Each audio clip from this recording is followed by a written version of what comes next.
दोस्तों, मेरे कुछ सवाल हैं। मेरे क्या यानी कि सोशल मीडिया पर तैरते हुए सवाल हैं जो लगातार आप लोगों के माध्यम भी आप लोगों के पास भी होंगे और आप लोग भी इन सवालों से जूझ रहे होंगे या इनका आंसर ढूंढ रहे होंगे, लेकिन आपको शायद नहीं मिल रहा होगा। मतलब कि साफ साफ शब्दों में मैं अगर कहूं तो ये कि आपने शामली का आयुष मलिक की बात तो सुनी ली होगी। यानी कि उस पर जो आरोप देवराज यानी कि उसके पिताजी ने आरोप लगाया कि मेरे बेटे को यानी कि आयुष मलिक को जबरदस्ती धर्मांतरण करा करके निकाहनामा पर साइन करा लिए और ये सब खेल प्रॉपर्टी की वजह से हुआ। मेरे साथ में किसी तरह की कोई ज़बरदस्ती नहीं हुई। मैंने इससे पहले भी बताया था, मैंने अपनी सारी बात रखी थी, लोगों को पता, मेरे साथ के लोगों को पता, मेरे साथ में किसी तरह की कोई ज़बरदस्ती किसी ने भी नहीं कर रखी। आयुष मीडिया ट्रायल में आता है, यानी कि मीडिया के सामने आता है और अपनी बात रखता है और वो कहता है कि मैं इस्लाम में यानी कि मुसलमान निकाह करने से पहले हो चुका हूं और ये बात मेरे घर वालों को भी पता थी, डायरेक्टली इनडायरेक्टली सब पता थी।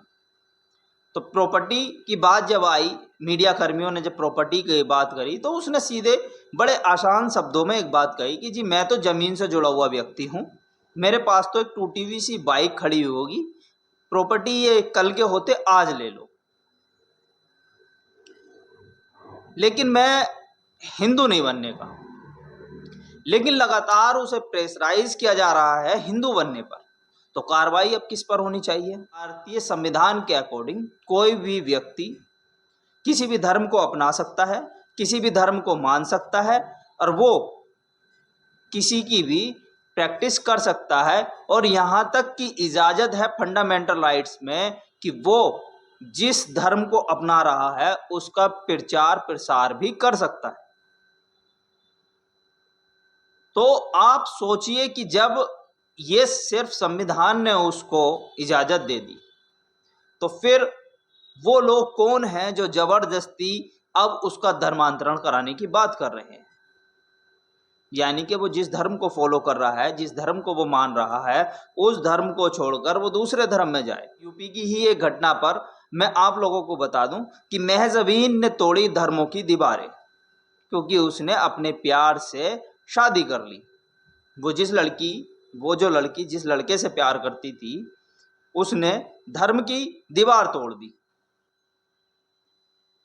ठीक है, लेकिन अगर आयुष हिंदू से मुसलमान बन जाता है तो सबके मिर्चें लग जाती हैं, सबको दुख होने लगता है, सबको परेशानी होने लगती है। क्यों? क्या यह हमारा संविधान नहीं? क्या उसने संविधान को नहीं माना? क्या वो संविधान के अकॉर्डिंग नहीं चल रहा? तो आखिर पुलिस प्रोटेक्शन उसको कब देगी? अच्छा, अब इसमें अहम ट्विस्ट और मैं आपको बता देता हूं। जैसे ही आयुष मलिक के पिता ने ये सूचना पुलिस को दी, पुलिस ने तुरंत एफआईआर करी, 10 लोगों पर केस दर्ज कर लिया गया। 3 मौलवी, चांदनी और चांदनी के पिता और सगे संबंधियों को भी उठा लिया गया, यानी कि उठा करके उनको जेल में डाल दिया गया। यानी कि आप सोचिए कि अगर ऐसी सूचना पुलिस को मिलती है मुस्लिम होने पर तो तुरंत बहुत जल्दबाजी पुलिस भी कार्रवाई करती है। और ये बात मैं नहीं कह रहा, ये बात खुद इलाहाबाद के हाई कोर्ट ने ये कही है कि यूपी की पुलिस संविधान के प्रति वफादार नहीं है, वो राजनीतिक आकाओं को खुश करने के लिए काम कर रही है, जबकि उसको संविधान के प्रति वफादार होना चाहिए।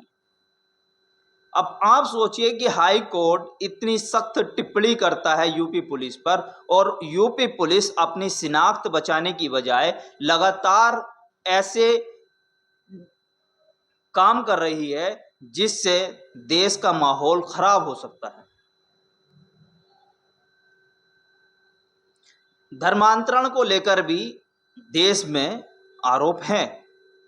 धर्मांतरण को लेकर भी संविधान है, सजाएं हैं, 1 साल से लेकर के 20 साल तक की सजाएं हैं, 5 लाख तक का जुर्माना भी है।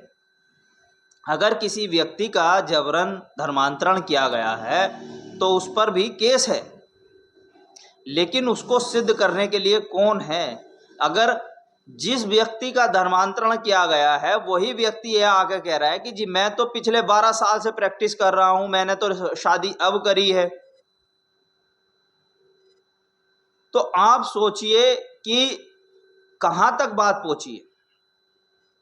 मैं ऐसे कितने नॉन मुस्लिम लोगों को जानता हूं जो मुसलमान हुए हैं, कई लोगों को जानता हूं। जब मैंने उनसे पूछी, कई लोग मैंने ऐसे देखे, कई मैंने मुस्लिम ऐसे देखे जो नॉन मुस्लिम से शादी कर चुके हैं। नाम गिनाना मैं बेहतर नहीं समझता, बहुत लोग मेरे ऐसे करीबी हैं जो मुसलमान थे और हिंदू हो चुके हैं, और कुछ जो मीडिया में आ चुके हैं उनका तो नाम मैं बता ही दूं। आप सोचिए कि अभी लेटेस्ट 1 महीना पहले की बात है, एमपी की एक जेलर थी जिन्होंने, जो मुसलमान थी, उन्होंने एक हिंदू अपराधी से शादी कर ली और हिंदू विश्व परिषद के अंदर के लोगों ने उनकी शादी कराई और हिंदू रीति रिवाज से कराई। तो आप ये सोचिए कि एक धर्म का व्यक्ति जब दूसरे धर्म में जाता है तो आपकी भावनाएं आहत हो जाती, लेकिन जब आपके धर्म का व्यक्ति दूसरे धर्म में जाता है तो आपकी भावनाएं आहत हो जाती हैं। मतलब कि आपने सीधे सीधे मुसलमानों की लड़कियों को टारगेट किया, उनसे निकाह किया, मतलब शादी की, अपने रीति रिवाज के हिसाब से शादी कर ली, तो वो यानी कि वो धर्म की दीवार तोड़ करके आप लोगों के समक्ष आ गई।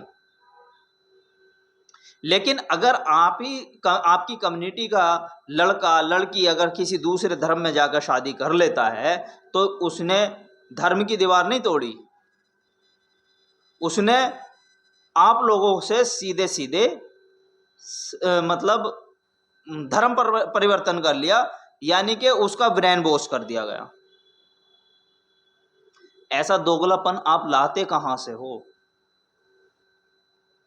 अब जिसका धर्म परिवर्तन हुआ है तो भाई वो सामने आ गया है, वो खुद कह रहा है, तो भाई उसके बयान दर्ज करके उसकी फैमिली को छोड़ दो, जो अब उसकी नई फैमिली है। आप लोगों से गुजारिश है कि आप लोग क्या सोचते हैं, किस पर कार्रवाई होनी चाहिए, देश को कैसे चलना चाहिए, कैसे नहीं चलाना चाहिए। तो देश के प्रति, अच्छा एक सवाल और बहुत अहम है कि मुसलमानों पर अगर जब कार्रवाई की बात आती है तो तुरंत हो जाती है, अन्यथा कोई मैटर नहीं है।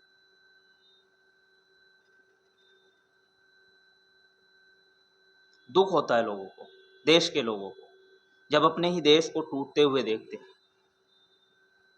बहुत लोग कमेंट करते हैं, अपना कमेंट कीजिए।